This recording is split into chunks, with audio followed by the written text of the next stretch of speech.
तळोदा येथे सत्यशोधक समाजाच्या वर्धापन दिनानिमित्त झेंडा मिरवणूक. महात्मा ज्योतिबा फुले यांनी स्थापन केलेल्या सत्यशोधक समाजाच्या 151व्या वर्धापन दिनानिमित्त तळोदा शहरात झेंडा मिरवणुकीचे आयोजन करण्यात आले होते.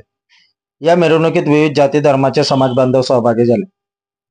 शहरातील माळी समाज मंगल कार्यालय येथील महात्मा फुले, सावित्रीबाई फुले, संत सावता माळी यांच्या पुतळ्यांना पुष्पहार अर्पण करून झेंडा मिरवणुकीला सुरुवात करण्यात आली. या प्रसंगी महात्मा फुले यांनी स्थापन केलेल्या सत्यशोधक समाजाच्या सार्वजनिक सत्य धर्म प्रार्थनेचे सामूहिक वाचन करण्यात आले. मेन रोड मार्गे झेंडा मिरवणूक स्मारक चौकात पर्यंत आणण्यात आली.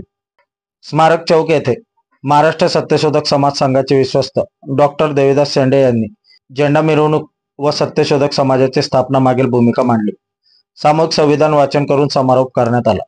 या मिरवणुकीत तळोदा माळी समाज अध्यक्ष अनिल माळी, आजी निसार मकरानी, नथू माळी, अजित टवाडे, कॉलेज ट्रस्टचे संचालक बाळू राणे, प्राध्यापक प्रशांत बोबडे, परीट समाजाचे अध्यक्ष लक्ष्मण बच्चाव, जोरी समाजाचे अध्यक्ष प्रवीण जोरी, पूनमचंद कुंभार, मणिलाल कुंभार, संदीप मुके, भगवान कर्णकार, रत्नाकर शेंडे, हिरालाल कर्णकार, राजकपूर महाजन, प्रशांत मगरे, विजय शेंडे, मित्तल टवाडे, सागर सोनार, जगदीश सोनार, खुशाल सागर, बंशीलाल तांबोडी, किरण राणे, अनिल सूर्यवंशी, मुकेश मगरे, अविनाश टवाडे, सुवर्णा राणे, शेवंताबाई राणे आदीसह समाज बांधव मिरवणुकीत सहभागी झाले होते.